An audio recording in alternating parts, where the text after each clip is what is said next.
오늘은 좀 약간 좀 테마를 바꾸어서 창세기와 한자에 대해서 함께 살펴보는 시간을 갖도록 하겠습니다. 본 내용은 창세기의 발견이라고 하는 이제 책을 기초로 해서 이제 말씀을 드릴 거고요. 이 책은 1979년에 이제 발간이 되었습니다. 넬슨 선교사와 중국인 캉 선교사가 이렇게 지은 책이 되겠는데요. 한자에 있는 이 창세기 내용을 함께 살펴보도록 하겠습니다. 성경 연대 시대를 한번 개관을 좀 말씀드릴 텐데요. 인류 역사는 이제 6,000년의 역사를 가지고 있습니다. 예수님께서 이제 오셨고요. 예수님께서 오시기 전에 2000년 전에 아브라함이란 사람이 이제 살았고요. 아브라함으로부터 2000년 전에 하나님께서 온 우주 만물을 창조를 해 주셨습니다. 창세기 1장부터 11장까지의 기록이 지금 하나님께서 창조 이후에 2000년의 기간을 지금 기록하고 있고요. 아브라함부터 예수 그리스도까지 지금 2000년의 성경 기록을 이제 해주고 있습니다. 그리고 배가 하나 보이죠? 배는 이제 노아의 홍수를 얘기하고 있습니다. 그래서 창조 후 약 1600년 경에 우리 인류 역사는 이 노아의 홍수라고 하는 대격변을 이렇게 겪게 되었습니다. 그리고 BC 2200년경 이제 바벨탑 사건이 이제 있었는데요. 창세기 11장에 이제 기록되어 있는 내용인데 이 일로 인해서 언어의 혼잡과 인류의 대분산이 이루어졌고요. 오늘날의 이제 언어, 이 민족이 현성하게 되었습니다. 그리고 1445년 주전 1445년 이때 이스라엘 백성들이 이집트에서 이제 탈출을 하게 되었는데요. 이제 그때 모세오경이 이제 기록이 되었습니다. 모세오경. 그래서 성경 기록은 이제 주전 1445년 경부터 시작을 해서 주후 100년까지 이렇게 기록이 이루어졌고요. 그래서 성경 기록은 40여 명의 인간 기록자를 통해서 약 1600년 동안에 걸쳐서 성경이 이제 기록이 이루어졌습니다. 아브라함 이전의 이 시기를 이제 창세기 1장부터 11장이 이제 우리에게 이제 알려주고 있는데요. 이 내용은 좀 학자에 따라서 견해가 좀 약간 좀 다른 부분을 이제 보여주고 있고요. 분명한 것은 성경에서 우리에게 말씀해 주시는 것은 지금부터 6000년 전에 하나님께서 온 우주 만물을 창조하셨고 첫사람 아담과 이브를 이제 창조를 해 주셨습니다. 그리고 창조된 이후에 약 1600년 기간이 되었을 때 노아의 홍수 그리고 바벨탑의 언어 혼란이 이제 이루어졌음을 우리에게 말씀해주고 있습니다. 다음이요. 이 내용을 한번 오늘은 이제 언어에 대해서 관련된 내용이니까 이 내용을 한번 같이 한번 읽어보시도록 하겠습니다. 창세기 11장 1절부터 9절까지의 말씀인데요. 같이 한 목소리로 읽도록 하겠습니다. 시작. 온 땅의 언어가 하나요 말이 하나였더라. 그들이 동쪽에서부터 이동하다가 신할 땅에 있는 평야를 만나 거기 거하니라. 그들이 서로 이르되 자 우리가 벽돌을 만들어 견고히 굽자 하고는 돌 대신 벽돌을 취하고 회반죽 대신 진흙을 취하며 또 이르되 자 우리가 우리를 위하여 도시와 탑을 세우고 탑의 꼭대기를 하늘에까지 닿게 하며 우리가 우리를 위하여 이름을 내고 이로써 온 지면에 널리 흩어짐을 면하자 하더라. 주께서 사람들의 자녀들이 세우는 도시와 탑을 보려고 내려오시니라. 주께서 이르시되 보라 백성이 하나요 또 그들이 다 한 언어를 가지고 있으므로 이 일을 하기 시작하니 이제 그들이 하려고 상상한 어떤 일도 막지 못하리라. 자, 우리가 내려가서 거기서 그들의 언어를 혼잡하게 하여 그들이 서로의 말을 알아듣지 못하게 하자 하시고, 이처럼 주께서 거기서부터 그들을 온 지면에 널리 흩으셨으므로 그들이 그 도시 세우기를 그쳤더라. 그러므로 그 도시의 이름을 바벨이라 하였으니 이는 주께서 거기서 온 땅의 언어를 혼잡하게 하셨기 때문이라. 주께서 거기서부터 그들을 온 지면에 널리 흩으셨더라. 네, 다음이요.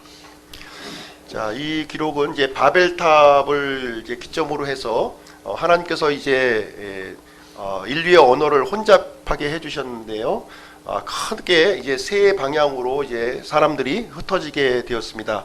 저 북쪽 방향, 그 유럽과 이제 러시아 쪽 방향으로 이렇게 움직였고요.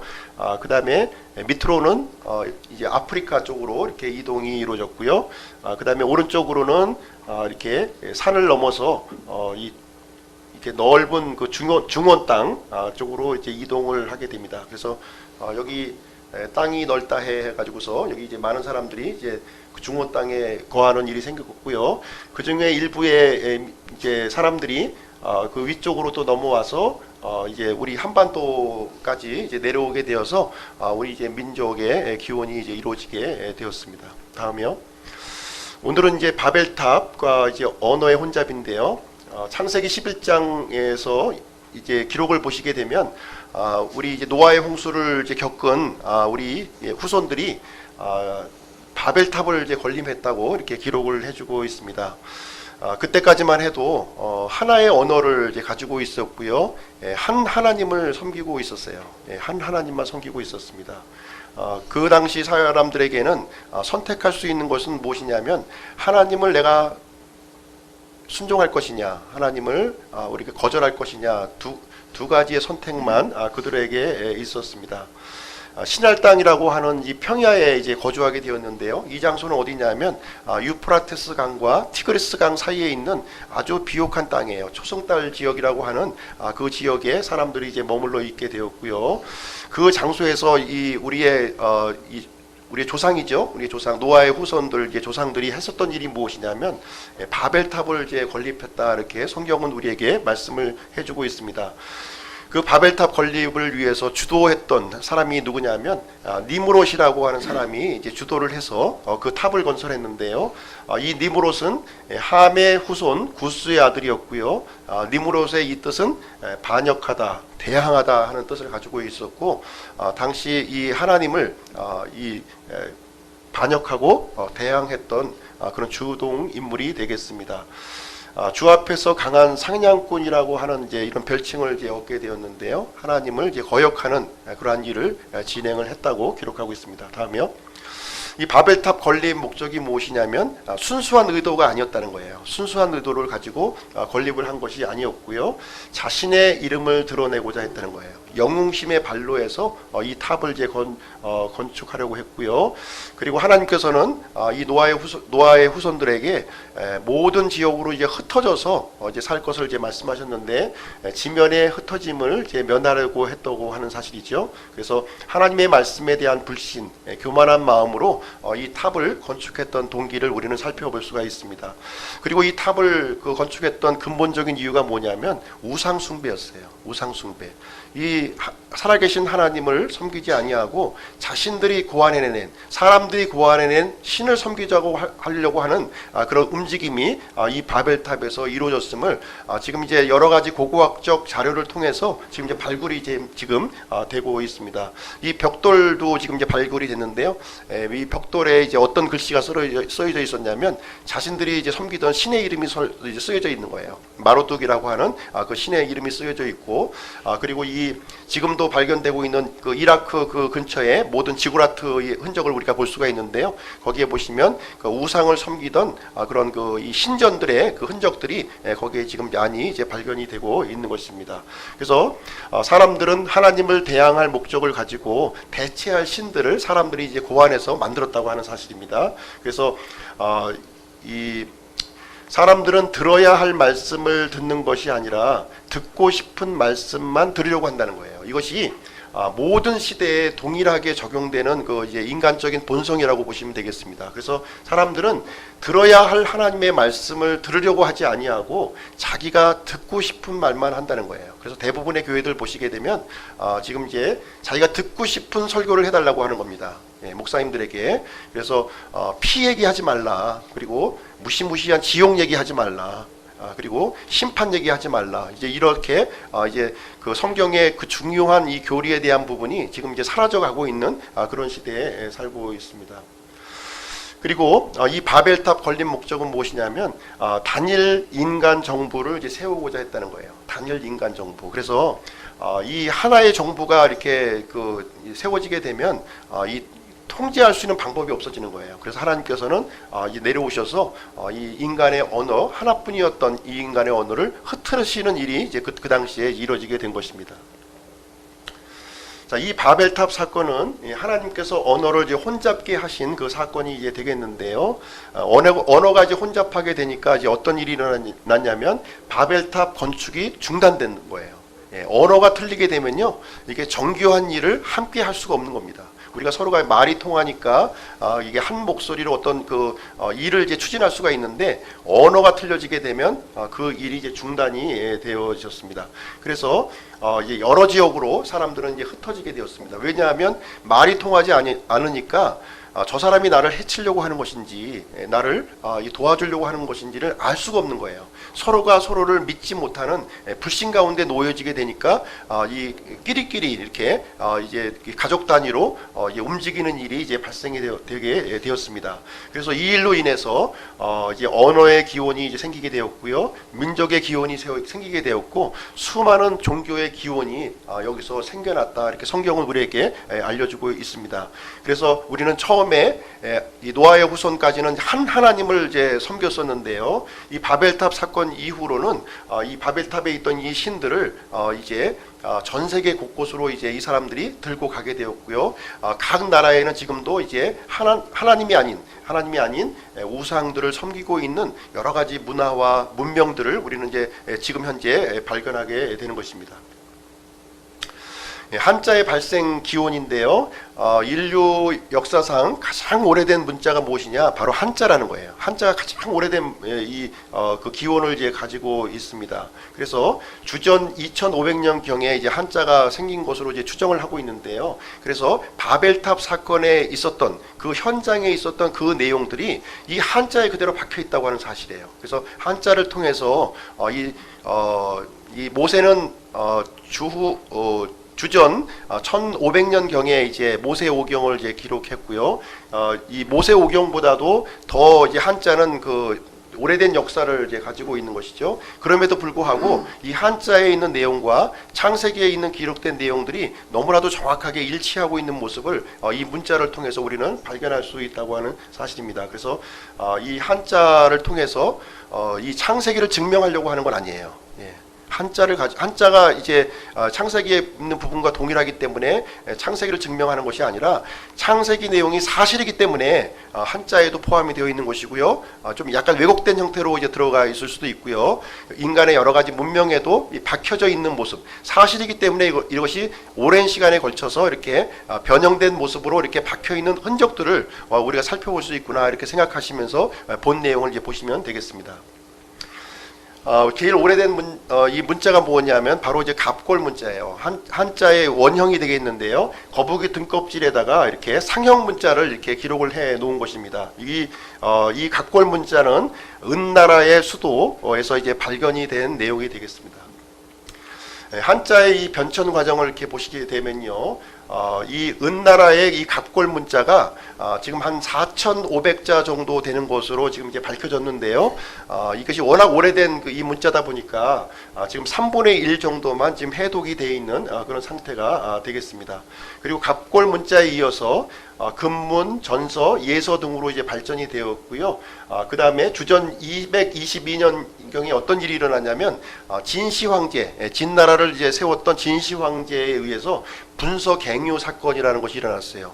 이 분서갱유 사건이라고 하는 것은 무엇이냐면 당시에 있었던 모든 그 이 유교 자료들을 다 불태우는 일이 이제 생겨난 거예요. 그래서 이 진시황 이전에 있던 자료들이 이때 다 소실되어서 찾아볼 수가 없는 상황이 이제 되었습니다. 그러나 일부는 불태워지지 아니하고 지금까지 이제 전달되고 있는 내용이 되겠고요. 그 뒤에 이제 좀 내려오시게 되면 주 30년경에 한조의 허신이라고 하는 사람, 허신이라고 하는 사람이 설문해자라고 하는 책에서 한자를 이제 6개의 분야로 구분해서 해설한 내용이 있습니다. 거기에 보시면 한자는 이제 상형 문자로 이제 시작된 것은 다 알고 있죠. 이제 어떤 물건의 형상을 가지고 이제 문자를 만들었는데 이제 한자가 이렇게 발전이 되면서 여러 가지 내용을 이제 문자로 이렇게 만들게 되었어요. 그래서 6개의 분야로 이제 구분하는데 지사, 상형, 형성, 회의, 전주, 가차로 이제 한자의 단어는 우리가 구분을 할 수가 있는 것입니다. 지금 이제 주 400년경에 들어서야 이제 오늘날 우리가 한자라고 이제 우리가 이제 읽고 쓰고 있는 그 해서체라는 것이 이제 등장하게 됩니다. 이 해서체는 뭐냐면 진서체, 정자체라고 우리가 불려지는 거예요. 보통 일반적으로 쓰여지는 한자가 바로 해서체라 이렇게 보시면 되겠고요. 그 다음에 중국이 이제 쇠퇴를 하면서 이게 한자와 비슷한 이런 문자들이 많이 이제 한자 문화권에 있었던 그 국가들이 한자 비슷한 그 이 문자를 이제 만들게 되는 일이 일어났는데 일본어라든가 베트남어, 태국 문자들이 바로 이제 이런 문자들이 해당이 되겠습니다. 그다음에 1949년에는 중공 정부의 이제 간자체라는 것이 또 등장을 해서 이제 중국에서 사용되어지고 있는데 이 간자체는 우리나라하고는 이렇게 영향을 주지 않았어요. 그래서 우리나라는 그냥 해서체 이 부분을 이제 우리는 이제 지금까지 우리가 사용하고 있다고 이제 말씀을 하고 있습니다. 다음이요. 한자의 종류를 이렇게 보시게 되면 한자가 몇 개의 문자일까요? 예, 아시는 분 계신가요? 예, 해답을 다 앞에 놓았는데 우리가 5만 가지 상상한다고 그러죠. 예, 우리가 상상하는 모든 것을 한자 단어가 다 이제 표현을 해주고 있는 것입니다. 214개의 부숫자, 214개의 부숫자 이제 다 이제 한 번 배우셨을 텐데 214개의 부숫자를 이렇게 기초로 해서 5만 자가 이제 파생이 되었고요. 이것은 이 상형 문자인 각골 문자에서 기초로 해서 이렇게 한자가 이제 발전하게 되었습니다. 표음 문자, 이 소리 나는 거죠. 네, 소리 나는 문자고요. 그 다음에 표의 문자, 뜻을 이제 가르쳐주는 이제 문자가 주류를 이루고 있고, 그래서 아까 이제 허신이 분류한 한자의 분류를 잠깐 이제 말씀드리면 상형 문자는 뭐냐면 사물의 형태를 이제 문자화한 거예요. 달이라든가 해라든가 산이라든가 나무라든가 이런 것이 되겠습니다. 그 다음에 지사 문자는 뭐냐면은 추상 개념을 문자화한 거예요. 위라든가 아래라든가 근본이라든가 이런 것들을 문자화한 겁니다. 그 다음에 회의 문자는 뭐냐면 두 글자를 이렇게 합친 거예요. 이렇게 합쳐서 발글명자라든가 답자라든가 이런 것이 이제 회의 문자가 되겠습니다. 그리고 형성 문자는 무슨 얘기냐면 소리 글자와 뜻 글자를 이렇게 합쳐놓은 합성어가 되겠습니다. 그리고 전주는 이제 한 단어의 한자가 여러 개의 그 뜻으로 이렇게 사용이 되어지고 있는 것을 우리가 볼 수가 있습니다. 그 내용을 얘기해 주는 것이고요. 가차 문자는 뭐냐면 이제 외래어를 이제 중국말로 이렇게 바꾼 거예요. 이제 코카콜라 그러면은 이제 가구, 가락 뭐 이런 식으로 이제 뭐 중국말로 어떻게 좀 표현이 되나요? 이게 좀 이거 그런 식으로 그렇게 그래서 뭐 스페인 같으면은 이제 서바나 뭐 이런 식으로 이렇게 우리말로 서바나인데 이제 중국말로는 시바냐 뭐 이렇게 이렇게 가차 문자가 이제 되겠습니다. 다음이요. 자, 한자의 변천 과정은 제일 위에 보시는 이렇게 상형 문자 실물을 이제 기초로 해서 쭉 이제 발달이 되었고요. 가운데 이제 빨간 그 네모를 친 곳이 이제 우리나라가 지금 현재 사용하는 한자로 이제 이해를 하시면 되겠습니다. 행서, 초서 같이 이렇게 좀 발전된 형태가 좀 있고요. 네, 다음이요. 이제부터 이제 한자에 대해서 한자 공부를 좀 하도록 하겠습니다. 학교 다닐 때 한자를 좀 잘 배우셨는지 이제 모르겠는데 저도 이제 한자 시간이 있어가지고 저는 이제 아주 까막눈은 아니에요. 아주 까막눈은 아닌데 한자 공부를 한번 하도록 하겠습니다.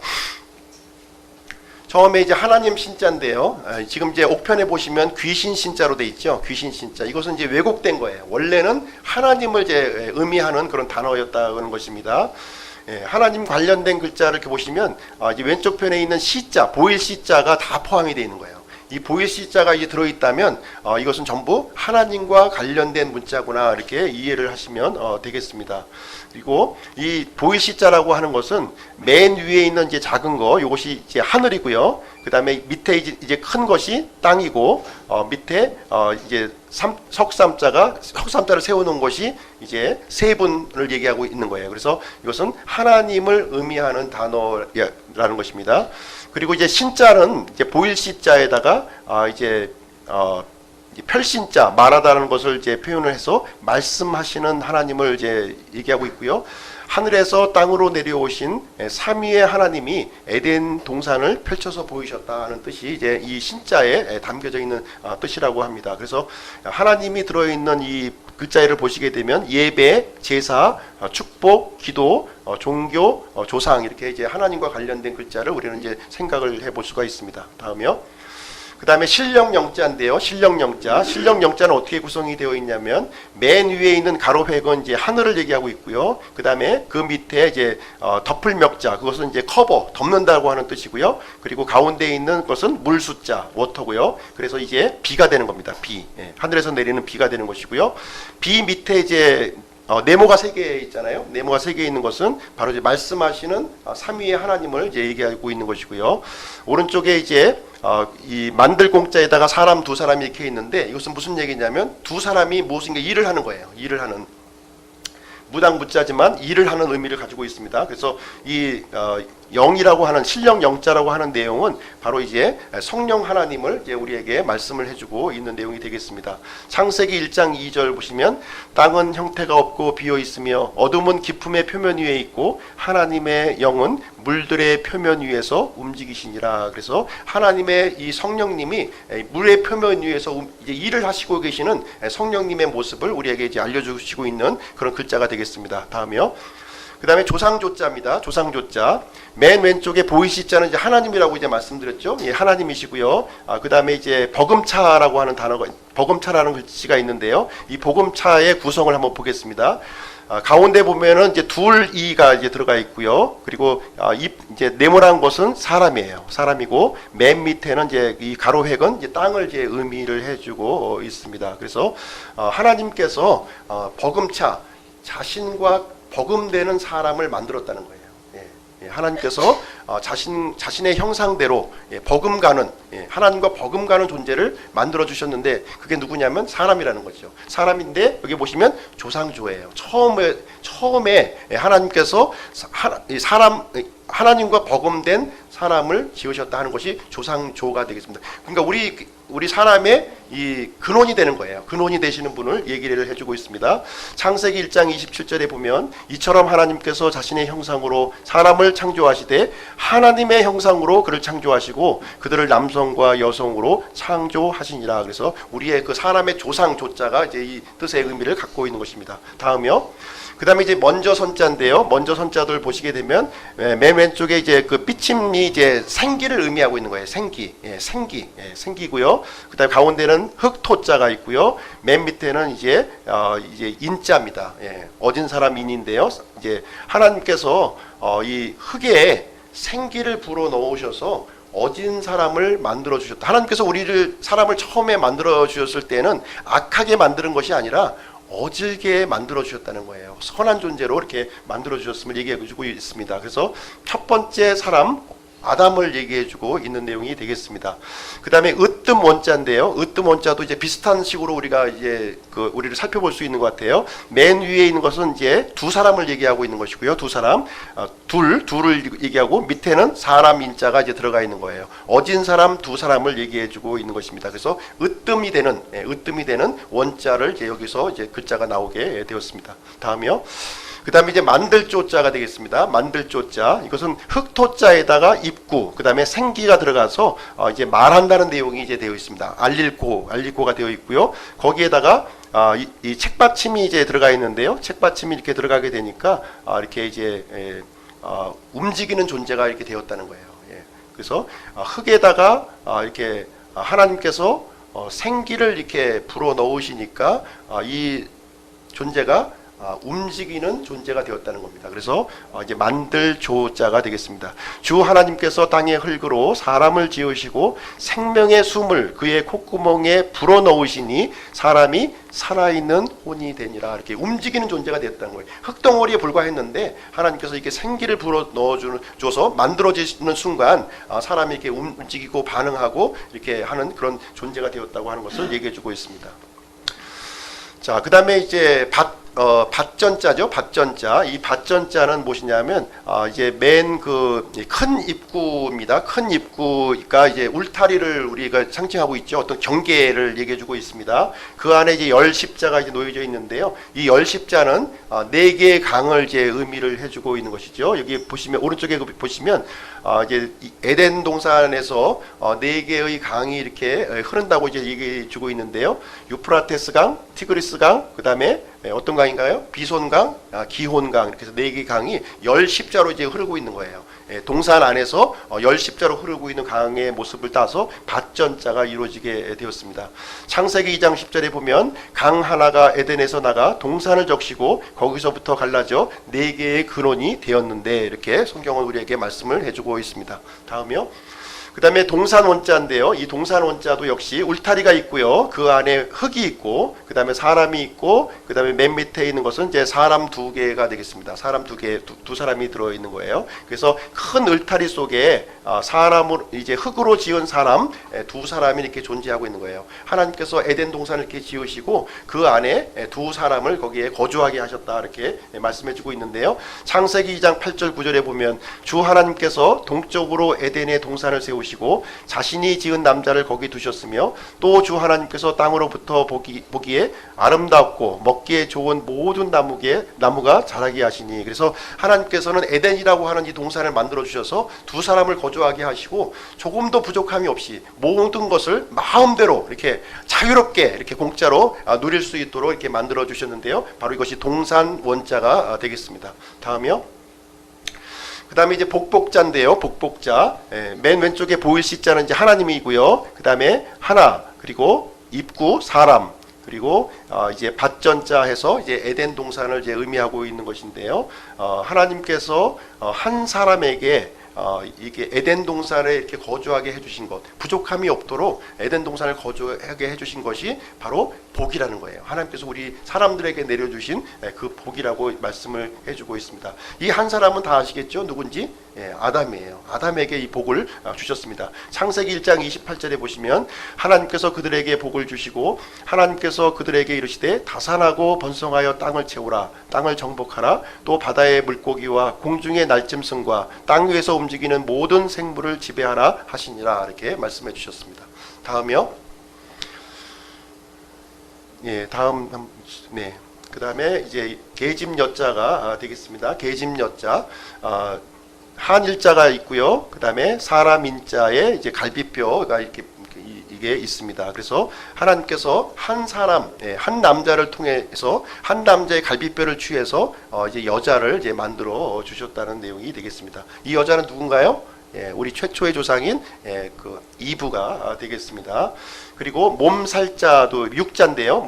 살 의미하는 이제 육자인데, 이 육자도 이렇게 보시면 몸을 의미하는 이런 이제 있고요. 그 다음에 들어가다 들립자가 있고 그 안에 이제 사람이 있어서 사람 안에 이렇게 있는 그 살덩어리, 몸을 이제 의미하고 있는 단어가 되겠습니다.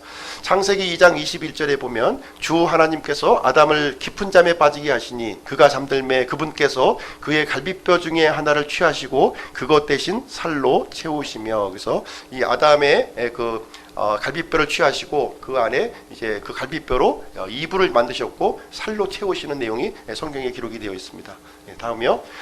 마칠 완자인데요. 마칠 완자, 뭔가 이제 완성한다고 하는 뜻이죠. 이 마칠 완자가, 이 마칠 완자를 보시면 진면자가 맨 위에 있고요. 그 다음에 근본 원자가 이제 여기 이제 있습니다. 그래서 두 사람이 가정을 이루는 것이 이제 완성되었다, 이 얘기를 해주고 있습니다. 하나님께서 계획하셨던 일이 완성이 된 거예요. 이제 두 사람을 이렇게 만드시고 아담을 이제 재워서 이제 거기서 갈빗뼈를 가지고 이불을 만드시고 그 다음에 두 사람을 연합게 하심으로 말미암아 이제 완전하게 이렇게 만들어 주신 내용을 말하고 있습니다. 창세기 2장 24절 그러므로 남자가 자기 아버지와 어머니를 떠나 자기 아내와 연합하여 그들이 한 육체가 될지니라 이렇게 완성하신 내용이 여기 기록이 되어 있습니다. 여기까지 참 행복한 내용인데요. 이제 인류의 불행이 이제 또 시작되게 됩니다. 8절 말씀 같이 한번 읽어볼게요. 시작. 주 하나님께서 동쪽으로 에덴의 동산을 세우시고 자신이 지은 남자를 거기 두셨으며 또 주 하나님께서 땅으로부터 보기에 아름답고 먹기에 좋은 모든 나무가 자라게 하시니 그 동산의 한가운데에는 생명나무와 선악을 알게 하는 나무도 있더라. 그래서 하나님께서는 에덴 동산에 두 나무를 이렇게 세워주셨습니다. 다음이요. 금알금자인데요. 금알금자는 두 개의 나무, 수풀림자죠. 두 개의 나무가 있고요. 그 다음에 보일시가 하나님이라고 이제 말씀을 드렸습니다. 그래서 두 개의 나무는 뭔가요? 생명나무와 선악을 알게 하는 나무를 이제 얘기해주고 있고요. 이것이 금알금자가 되고 있는 거예요. 하나님께서는 이 선악과의 나무를 이제 금하셨다고 하는 내용이 되겠습니다. 16절. 주 하나님께서 남자에게 명령하여 이르시되 동산의 모든 나무에서 나는 것은 내가 마음대로 먹어도 되나 선악을 알게 하는 나무에서 나는 것은 먹지 말라. 그 나무에서 나는 것을 먹는 날에 내가 반드시 죽으리라 하시니라.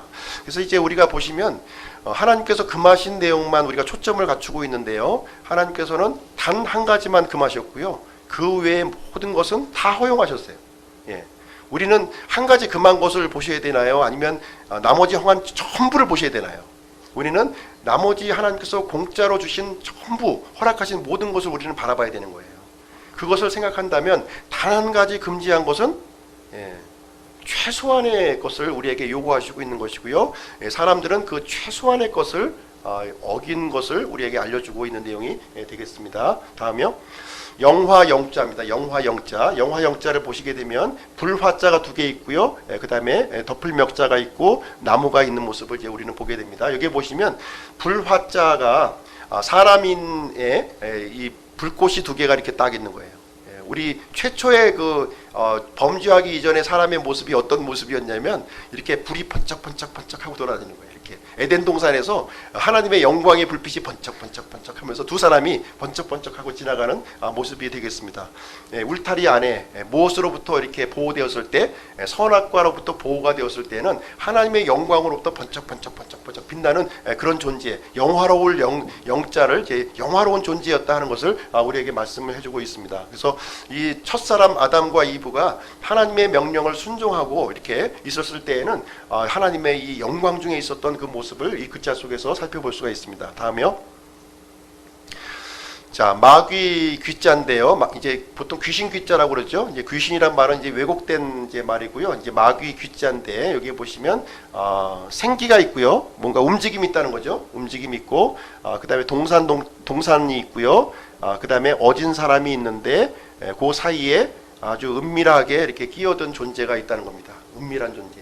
이 은밀하게 끼어든 존재가 있습니다. 이것이 바로 평화스러운 이 아담과 이브의 이 삶에 끼어든 이 존재가를 얘기해주고 있습니다.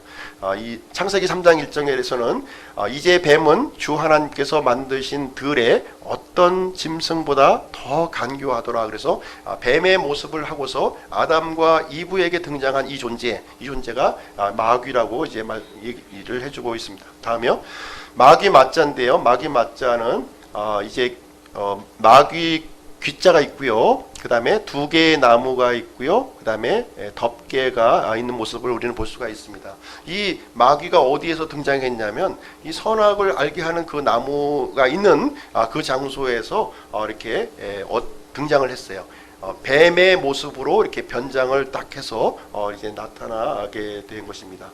그래서 창세기 12장 9절에 보면 이 마귀가 어떤 존재인지 분명하게 우리에게 설명을 해주고 있는데요. 그 큰 용, 즉 저 옛뱀 곧 마귀라고도 하고 사탄이라고도 하며 온 세상을 속이는 자가 내쫓기더라. 그가 땅으로 내쫓기니 그의 천사들도 그와 함께 내쫓기니라. 그래서 아담과 이브에게 등장한 이 마귀는 어떤 존재냐면 바로 최초의 조상인 아담과 이브에게 나타냈던 그 옛뱀이라는 거예요. 그 옛뱀. 그 옛뱀 마귀고요, 용이고요, 사탄이라고 우리에게 분명하게 정체를 계시록에서 우리에게 알려주고 있습니다. 자, 탐할 남자가 되겠습니다. 탐할남, 뭔가 탐한다는 거죠. 우리가 탐할 남자인데요. 이 탐할 남자의 구성은 어떻게 되냐면 역시 이제 두 개의 나무가 이제 항상 등장합니다. 두 개의 나무, 선악과가 등장하고요. 그 밑에 누가 등장하냐면 여자가 등장하는 거예요. 이브. 예, 이브가 아마 이브가 자주 이렇게 좀 주로 움직였던 활동 부대가 그 선악과 주변에서 이렇게 좀 뭐 좋은 일이 있었는지 아마 거기서 아마 주로 활동을 했었지 않은가 하는 생각이 이제 듭니다. 창세기 3장 6절에 보면 여자가 보니 그 나무가 먹기에 좋고 눈으로 보기에 아름다우며 사람을 지혜롭게 할 만큼 탐스러운 나무이므로 그녀가 그 나무의 열매를 따서 먹고 자기와 함께한 자기 남편에게도 주매 그가 먹으니라 이렇게 기록이 되어 있습니다. 그래서 이렇게 자꾸 눈으로 이렇게 보게 되면 우리가 탐심이 생기는 거죠. 탐심. 예. 우리 이제 제천에서 오시는 유자매님 보시니까 이 탐심이 없어진다고 그러시더라고요. 이제 보이는 게 전부 자연뿐이니까, 예. 눈으로 뭔가 보여야 이렇게 뭔가 갖고 싶은 소유욕이 막 생기는데, 저기는 보이는 게 전부 풀과 나무, 이제 하늘밖에 없으니까 갖고 싶은 게 없어지는 거예요. 보이는 게 전부 그러니까. 이렇게 도시에 살고 있는 사람들은 보이는 게 너무 반짝반짝하고 이제 있으니까 자꾸 이제 이런 갖고 싶은 이런 탐심이 이렇게 자꾸 이제 생기는 모습을 보게 되는데, 이브 같은 경우에도 자꾸 이제 이렇게 요 선악과 가까이서 놀다 보니까 점점 더 이제 친해지는 모습을 우리는 보게 되는 것입니다. 다음이요.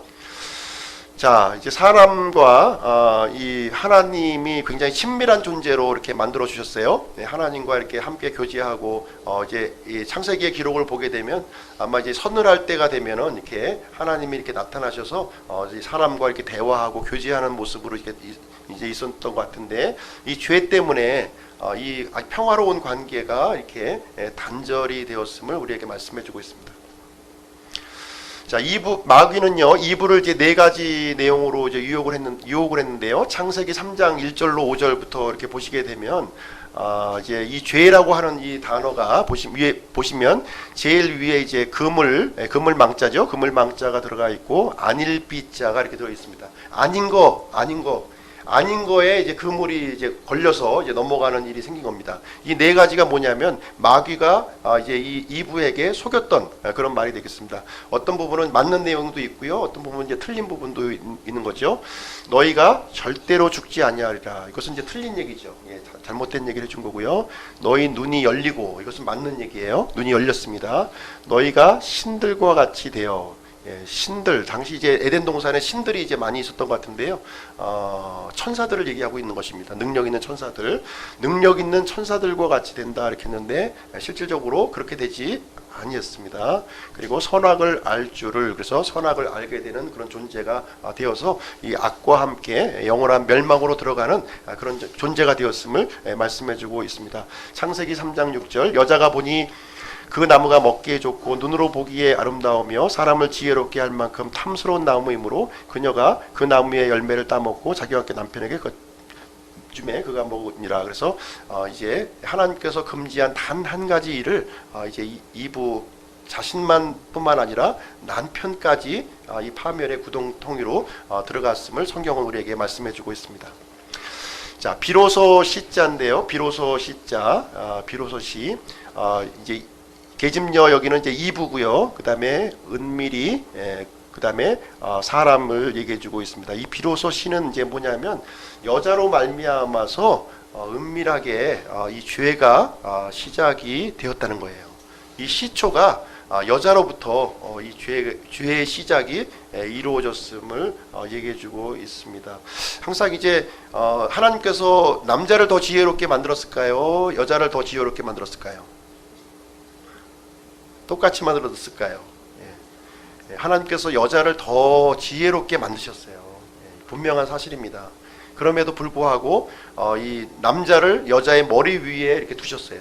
그 이유는 뭐냐면 똑똑한 사람이 도와야 되는 거예요. 똑똑하지 않은 사람이 어떻게 도울 수가 있겠어요. 그래서 여자의 이런 섬김을 통해서 남자가 영광을 받을 수 있도록 이렇게 만들어 주셨습니다. 근데 이제 똑똑한 여자에게 이제 마귀는 접근을 했고요. 똑똑한 여자가 먼저 이런 꾀임에 넘어가는 내용을 성경은 우리에게 기록을 해주고 있습니다. 그래서 죄를 범한 이후에는 이제 여자들은 남자의 이렇게 다스림을 받을 것을 하나님께서 그 질서로 우리에게 주셨습니다.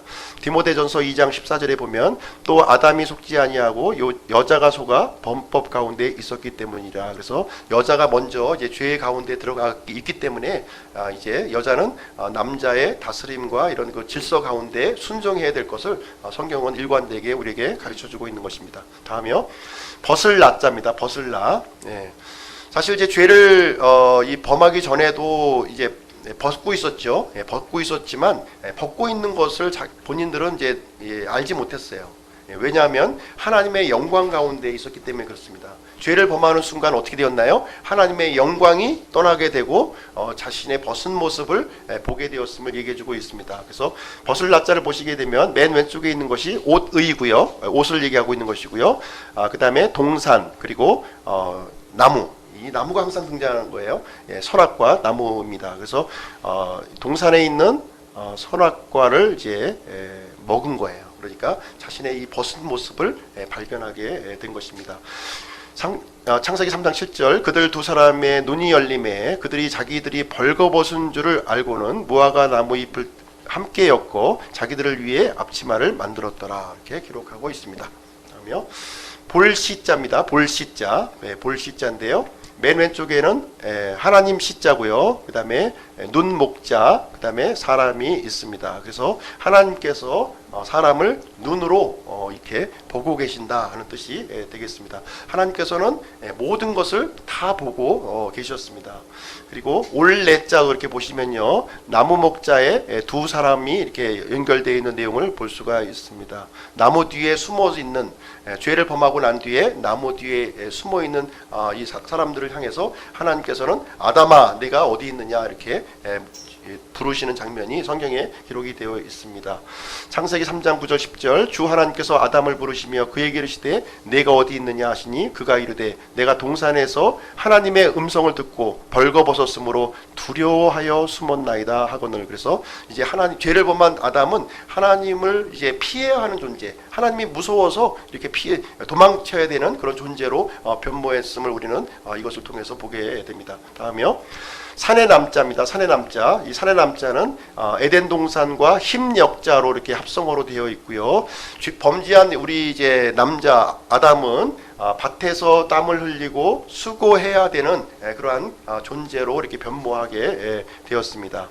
그 밑에 힘쓸 노자도 보시게 되면 이제 불화자 두 개, 영광스러웠던 이 사람의 모습이었잖아요. 죄를 범하기 전에 하나님과 영광스러운 모습이었어요. 그런데 이 덮개가 이제 영광스러운 모습이 이제 차단이 되니까 이제 힘을 써야 하는, 이제 전에는 이제 힘을 쓰지 않아도 충분히 먹을 수 있는 그런 시절이 있었는데 이제는 그 하나님의 영광이 가려지면서 이제 열심히 노력을 해야만 먹고 사는 그런 힘든 존재가 되었다 하는 것을 우리에게 말해주고 있습니다. 지금 이 시간에도 이제 열심히 우리가 일을 해야 되는 거죠. 남자나 여자나 힘쓸 노자입니다. 다음이요, 창세기 3장 17절 19절에 보시면 아담에게 이르시되 내가 네 아내의 음성에 귀를 기울이고 내가 네게 명령하여 이르기를 너는 그것에서 나는 것을 먹지 말라 하고 말한 그 나무에서 나는 것을 먹었은즉 땅은 너로 인하여 저주를 받았고 너는 평생토록 고통 중에 땅의 소산을 먹으리라. 또 한 땅이 네게 가시덩불과 엉겅퀴를 내리라. 내가 들의 채소를 먹으며 땅으로 돌아갈 때까지 내 얼굴에 땀을 흘려야 빵을 먹으리니 이는 내가 땅에서 취하여 졌기 때문이라. 너는 흙이니 흙으로 돌아갈 것이니라 하시니라. 그래서 우리의 인생은 고통스러운 인생이 되었다는 거예요. 슬픔의 인생이 되었다 이렇게 얘기를 해주고 있습니다. 이 모든 것이 하나님께서 금하신 단 한 가지, 이것을 금한 것을 이제 어김으로 말미암아 우리가 이제 이렇게 고통스러운 이런 고통스러운 슬픔의 존재가 되었음을 우리에게 얘기해주고 있습니다. 다음이요. 자, 처음 초자를 보겠습니다. 처음 초자. 처음 초자는 이제 옷이 있고요. 맨 왼쪽에는 왼쪽 부수는 옷을 얘기하고 있고요. 그 다음에 칼이 있습니다. 칼. 칼이 포함되어서 처음 초자가 되었어요. 이것은 무엇이냐면 하나님께서 칼로 이제 옷을 만들어 주셨다는 거예요. 가죽 옷을 짐승의 가죽을 벗기기 위해서 어떻게 되나요? 칼이 필요하잖아요. 칼로 짐승의 이걸 벗겨 가지고서 이제 아담과 이브에게 가죽 옷을 이렇게 입혀 주셨습니다. 그래서 범죄한 이 사람들을 향한 하나님의 은혜가 되겠습니다. 하나님께서 친히 짐승의 희생을 통해서 그 옷을 이렇게 입혀주시고 영광스러운 하나님과 만날 수 있는 이런 길을 최초로 우리에게 마련해 주셨다는 거예요. 처음으로 하나님께서 우리 범죄한 인간을 위해서 처음으로 행하신 일이 뭐냐? 바로 이것이 이제 가죽 옷을 만들어 주신 일, 우리에게 그 짐승의 이 죽음을 통해서 대속의 죽음의 은혜를 우리에게 베풀어 주신 일, 이것을 얘기해 주셨습니다. 창세기 3장 21절, 주 하나님께서 또한 아담과 그의 아내에게 가죽 옷을 만들어 입히시니라, 이렇게 기록이 되어 있습니다. 다음이요. 오를 의자인데요. 오를 의자로도 보시게 되면 맨 위에 이제 양이 있고요. 양이 있고 그 밑에 이렇게 보시면 손숫자가 있고요. 창과자가 이렇게 합성어로 이렇게 되어 있음을 우리는 이제 보게 됩니다. 그래서 양 밑에 내가 있는 거예요. 양 밑에 나의 있는 모습이 바로 옳다는 겁니다. 하나님께 나아갈 수 있는 의로움, 하나님께서 받아주시는 이 의로움이 뭐냐? 양 밑에 있는 나라는 거예요. 양의 대속의 죽음 밑에 있는 나를 하나님께서는 그것을 옳은 것으로 받아준다는 것이죠. 그 외에 어떤 것은 하나님께서도 받아주시지 않는다고 하는 사실입니다. 창세기 4장 4절, 아벨도 자기 양떼의 첫 새끼들과 그것들의 기름 중에서 가져왔는데 주께서 아벨과 그의 헌물에는 관심을 가지셨으나, 그래서 하나님 앞에 나아가는 유일한 길은 양의 희생을 통해서 하나님께 나아가는 길임을 알려주셨습니다. 자, 빌축자입니다. 빌축자는 이 보일시 하나님과 이제 형이라고 하는 단어의 합성어예요. 이 얘기는 무슨 얘기냐면 이 형자가를 보시면은 이제 큰 입구가 있고요.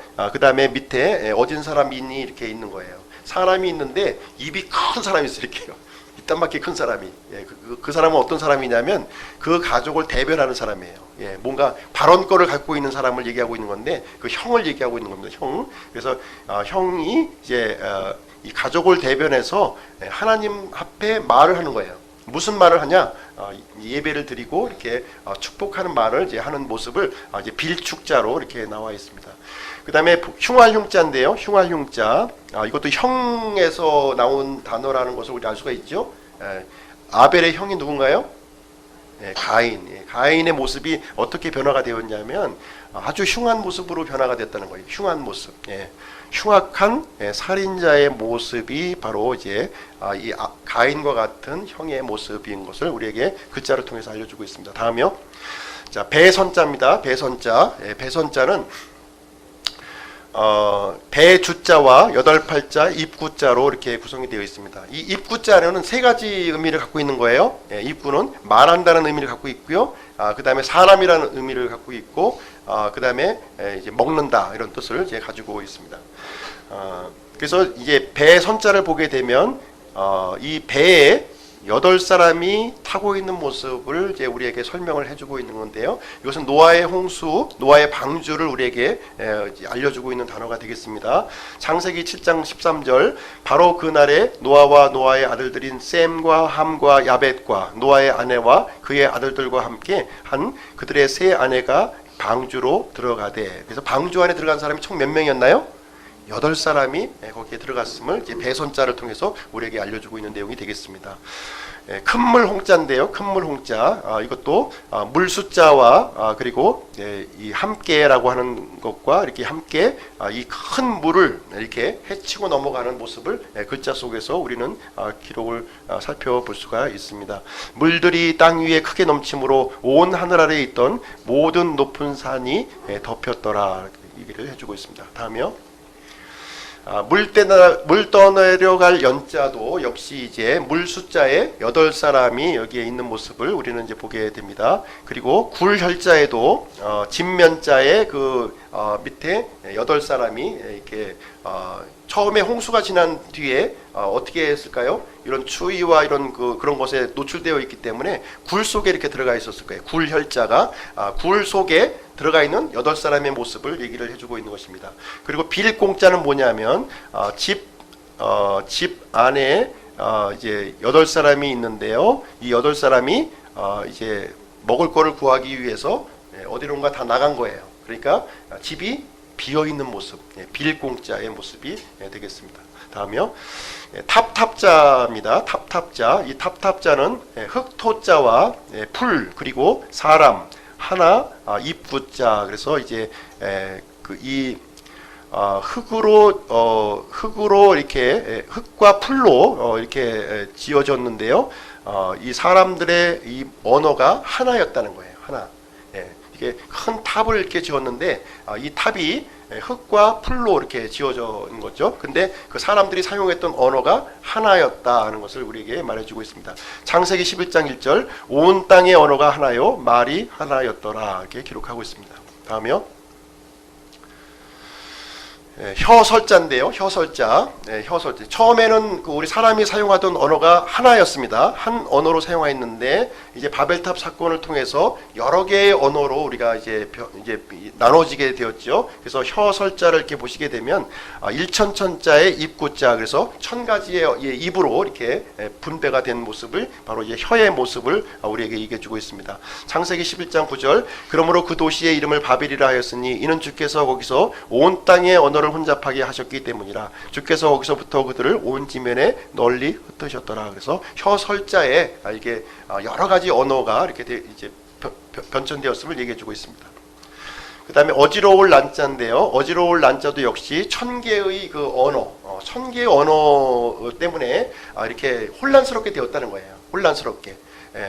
한 개의 언어였을 때는 하나님을 섬기느냐 안 섬기느냐 두 가지의 선택만 있었지만 이제 언어가 1000개의 언어로 이렇게 분화가 되면서 아주 그냥 혼란스러운 그런 모습을 우리에게 말씀해주고 있습니다.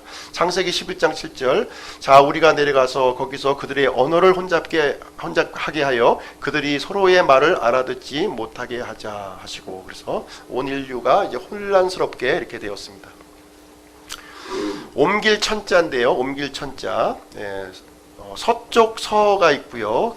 큰 대자가 있고요. 그리고 나눈다는 글자가 있고요. 그 다음에 이동한다고 하는 글자가 되겠습니다. 그래서 이제 이 바벨탑에 있었던 이 사람들이 어디로 이제 이동을 하냐면 서쪽 편으로 이동하는 거예요. 서쪽 편.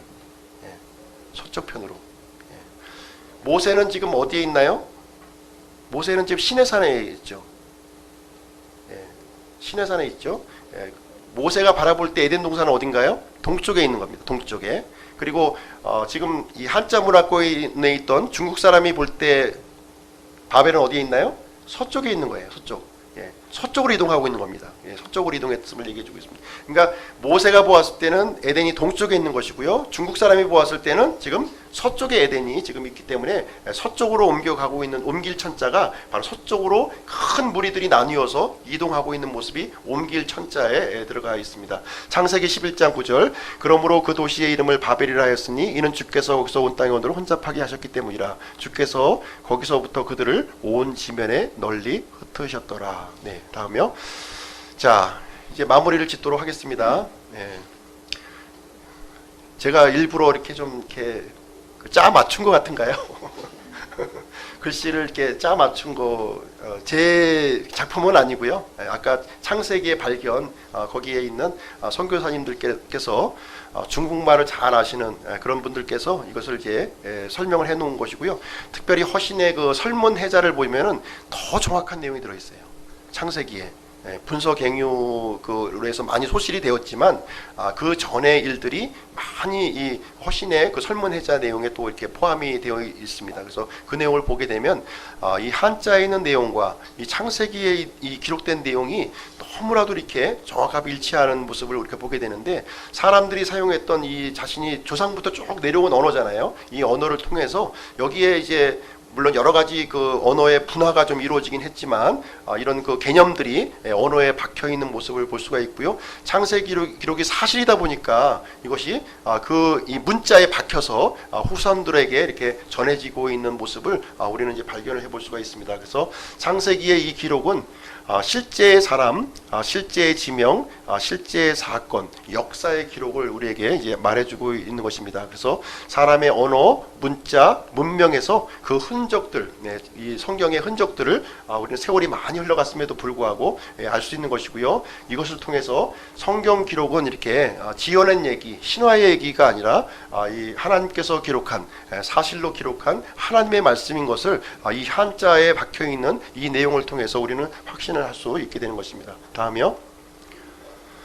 자, 이제 그러면 마지막으로 우리 성경 구절 한 구절만 읽고 마치도록 하겠습니다. 한 목소리를 같이 읽겠습니다. 시작.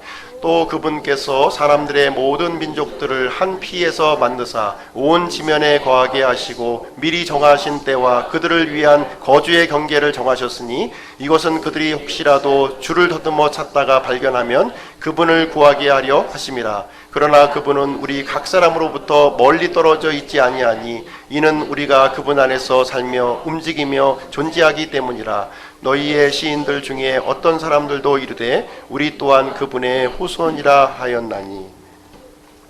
하나님께서는 우리 사람들을 한 민족, 한 언어로 처음에 만드셨고요. 그러나 바벨탑 사건, 우리 사람들의 이 범죄와 죄악이죠. 우리 조상들의 죄악입니다. 우리 조상들이 과거에 어디 있었냐면 바벨탑 우상 짓는 그 탑에 다 일했던 사람들이에요. 그 사람들이 언어가 혼잡이 되니까 지금 한반도 땅에 와서 우리의 이제 이 한민족을 이루고 있는 것인데요. 우리 이제 과거의 역사를 전부 보게 되면 우상의 역사입니다. 우리나라뿐만 아니라 모든 나라가 이 바벨탑의 우상의 이 왜곡된 모습들을 다 붙들고 이것이 하나님인 것처럼 지금 섬기고 있는 그런 상황이 되겠습니다. 성경 기록을 통해서 우리에게 참 하나님을 우리에게 증거해주고 계시고요. 그 하나님을 우리가 이제 우상을 섬기던 그런 민족 가운데서 우리를 부르셔서 하나님을 믿도록 이렇게 만들어 주셨습니다. 이런 복된 우리 하나님의 복을 우리는 귀중하게 생각하고 이 하나님을 이 성경 기록대로 잘 섬기는 저희들이 되었으면 좋겠습니다. 또 이 내용을 또 아직도 이렇게 좀 이 분별 없이 있는 그런 사람들에게 우리가 또 증인으로서 우리의 삶을 살기를 간절히 바랍니다. 그럼 제가 기도하고 마치도록 하겠습니다.